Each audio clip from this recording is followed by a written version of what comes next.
നമസ്കാരം. വടകരയിൽ മത്സരിച്ച ഷാഫി പറമ്പിലിനെ വെള്ളപൂശാൻ മുതിർന്ന മാപ്രകൾക്ക് പോലും ഒരേ ശബ്ദം.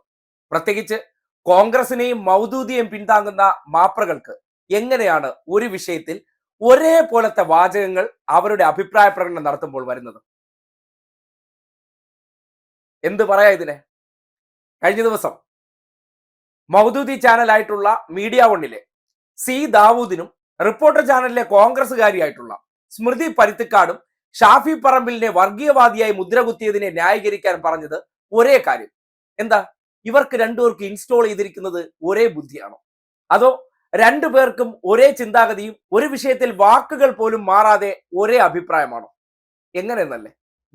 1957 ആദ്യത്തെ തെരഞ്ഞെടുപ്പ് നടക്കുന്നത്. ആദ്യത്തെ തെരഞ്ഞെടുപ്പിൽ CH കണാരനാണ് സ്ഥാനാർത്ഥി. CPM ഇല്ല, CPI-യുടെ.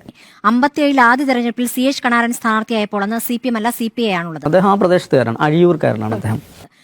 അഴിയൂർക്കാരനാണ്. അന്ന് ഒരു ദിവസം നോക്കുമ്പോൾ രാവിലെ ഈ പ്രദേശങ്ങളിൽ ഭൂരിപക്ഷ പ്രദേശങ്ങളിൽ ഒരു പോസ്റ്റർ പ്രത്യക്ഷപ്പെടുകയാണ്. ഒരു ദിവസം രാവിലെ ചുമരെഴുത്ത് വരികയാണ്. തീയ ഭൂരിപക്ഷ പ്രദേശങ്ങളിൽ പോസ്റ്റർ പ്രത്യക്ഷപ്പെടുകയാണ്. കൊടുവാ തീയന് വോട്ടില്ല, കള്ളത്തീയന് വോട്ടില്ല. കൊടുവാ തീയന് വോട്ടില്ല, കള്ളത്തീയന് വോട്ടില്ല.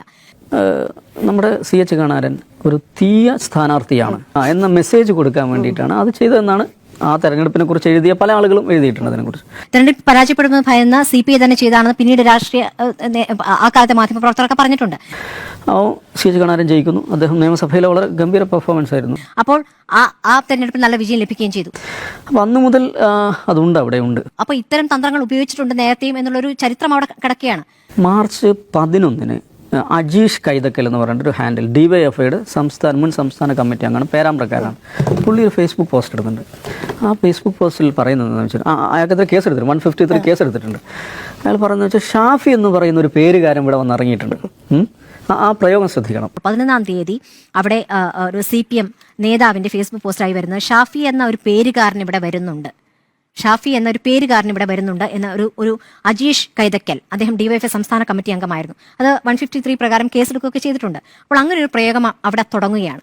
നേരത്തെ സ്മൃതി പറഞ്ഞ വേറൊരു കാര്യം കൂടിയുണ്ട്. അതായത് ഈ കാഫർ പ്രയോഗം CPM കാരനാണെന്ന് ബോധ്യപ്പെട്ടില്ലേ? CPM-ന്റെ ഗ്രൂപ്പിൽ നിന്നാണെന്ന് തെളിഞ്ഞ ഫേക്ക് ആണെന്ന് പറയുകയും ഫേക്ക് UDF അത് ഫേക്ക് ആണെന്ന് പറഞ്ഞാൽ സ്മൃതി പരുത്തിക്കാട് അത് ആധികാരികമായിട്ട് ഇവിടെ വന്നിട്ട് ഫേക്ക് ആണെന്ന് പറയാൻ വേണ്ടത്. അന്വേഷണത്തിൽ ഇതുവരെ വിധി വന്നിട്ടില്ല. വിധി വരാതെ സ്മൃതി പരുത്തിക്കാരൻ എങ്ങനെയാണെന്ന് മനസ്സിലായത്? പരാതി കൊടുത്തത് അതേ പേരുകാരനാണ്. പരാതി കൊടുത്തിട്ടുണ്ടെങ്കിൽ ആ പരാതി അന്വേഷിച്ചിട്ട് പോലീസ് കണ്ടെത്തട്ടെ. ഈ പറയുന്ന തീറ്റൂർ ഇറക്കണ്ട. കേട്ടല്ലോ, ഒരേ ഉദാഹരണം, ഒരേ വാചകം. ഷാഫി വർഗീയവാദി അല്ല എന്ന് മുദ്ര കുത്താനുള്ള ഉത്തരവാദിത്വം രണ്ടുപേരും ഒരേപോലെ ഒരേ വാചകങ്ങളിൽ പറഞ്ഞു വയ്ക്കുകയാണ്. എങ്ങനെ സംഭവിക്കുന്നു?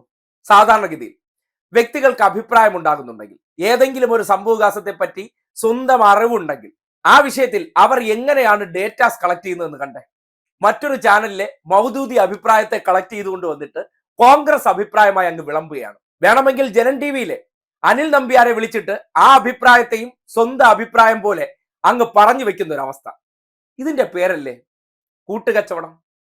മൗദൂദി ചാനലിന്റെ ദാവൂദിന്റെ അഭിപ്രായം കോൺഗ്രസിലെ ഷാഫി പറമ്പിലിനെ വെള്ളപൂശാൻ വേണ്ടി സ്മൃതി പരുത്തിക്കാട് ഉപയോഗപ്പെടുത്തുന്നുണ്ടെങ്കിൽ, നേരത്തെ ഈ തെരഞ്ഞെടുപ്പ് കാലഘട്ടത്തിൽ ഇവർക്ക് SDPI പരസ്യ പിന്തുണ പ്രഖ്യാപിച്ചുകൊണ്ട് രംഗത്ത് വന്നപ്പോൾ എങ്ങനെയാണ് ഇവർക്ക് എതിർക്കാൻ പറ്റുന്നത്? കാര്യം ഇവരെല്ലാം അഭിപ്രായം കൊണ്ട് സമന്മാരാണ്. ഇവർക്ക് വെള്ളപൂശാൻ വേണ്ടി ഒരേ ലിങ്ക് ഇങ്ങനെ വർക്ക് ചെയ്യുകയാണ്. കേരളത്തിൽ മറ്റൊരു രാഷ്ട്രീയ പാർട്ടിക്കും ഈ രീതിയിലുള്ള പരസ്യ പിന്തുണ കിട്ടില്ല. അല്ലെങ്കിൽ ചാനലിൽ വന്നിരുന്ന് ഒരാൾ എഡിറ്റേഴ്സ് മീറ്റ് എന്നും മറ്റൊരാൾ ഇരുട്ടുമുറിയിൽ നിന്ന് ഔട്ട് ഓഫ് ഫോക്കസ് എന്ന പേരിൽ നടത്തുന്ന 2 പരിപാടികൾ. ആ 2 പരിപാടികളിലൂടെ ഇവർ ലക്ഷ്യം വെക്കുന്നത് എന്താണ്? ഒരു വ്യക്തിയെ എങ്ങനെയും വെള്ളപൂശിയെടുക്കുക. അവർക്കറിയാം ഈ തെരഞ്ഞെടുപ്പ് ജയിക്കാൻ വളഞ്ഞ വഴി ഉപയോഗിച്ചിട്ടുണ്ട്. അത് കൈയോടെ പിടിക്കപ്പെട്ടപ്പോൾ അവർക്കുള്ള റിസോഴ്സ് വഴി ജനങ്ങളോട് പച്ച കള്ളങ്ങൾ പറയുക, ഒരേ ന്യായീകരണങ്ങൾ വിളമ്പുക. നമ്മുടെ നാട്ടിൽ ഈ ന്യായീകരണ ക്യാപ്സ്യൂളായിട്ടാണ് ചില കാര്യങ്ങളൊക്കെ സോഷ്യൽ മീഡിയയിലൂടെ ടൈപ്പ് ചെയ്തിട്ട് കൊടുക്കുന്നത്. അത് ന്യായീകരണ അടിമകൾ കൊണ്ടുവന്ന് പലയിടങ്ങളിലും അതേപോലെ കോപ്പി പേസ്റ്റ് ചെയ്യാറുണ്ട്. അതിന്റെ മറ്റൊരു വേർഷനായിട്ട് ഇതിനെ കണ്ടൂടെ? ഇതുകൊണ്ടാണ് സ്വരാജ് മുൻപ് സ്മൃതി പരുത്തിക്കാടെന്ന ദുരന്തയായിട്ടുള്ള മാധ്യമ പ്രവർത്തകയെ കുറിച്ച് 2 വാചകങ്ങൾ അന്നും ഇന്നും എന്നും പ്രസക്തമാകുന്ന രീതിയിൽ പറഞ്ഞു വെച്ചത്. അതൊന്നും ആലോചിക്കാതെ അടുത്ത നൂറ്റാണ്ടിൽ പോലും ഒരു മാധ്യമ പ്രവർത്തകയാകാൻ ഒരു സാധ്യതയുമില്ലാത്തയാളാണ് താൻ എന്ന് ഈ മാധ്യമ പ്രവർത്തക ആവർത്തിച്ച് വാശിയോടെ തെളിയിക്കുകയാണ്.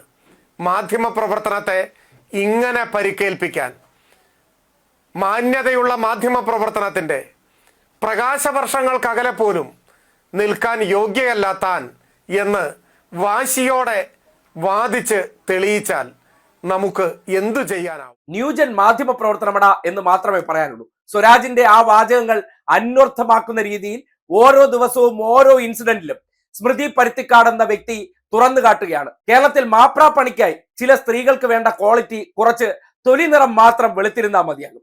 അങ്ങനെയുള്ളവർക്ക് ചില ജാതിയുടെ മാത്രം പേരിൽ പ്രിവിലേജ് കിട്ടും.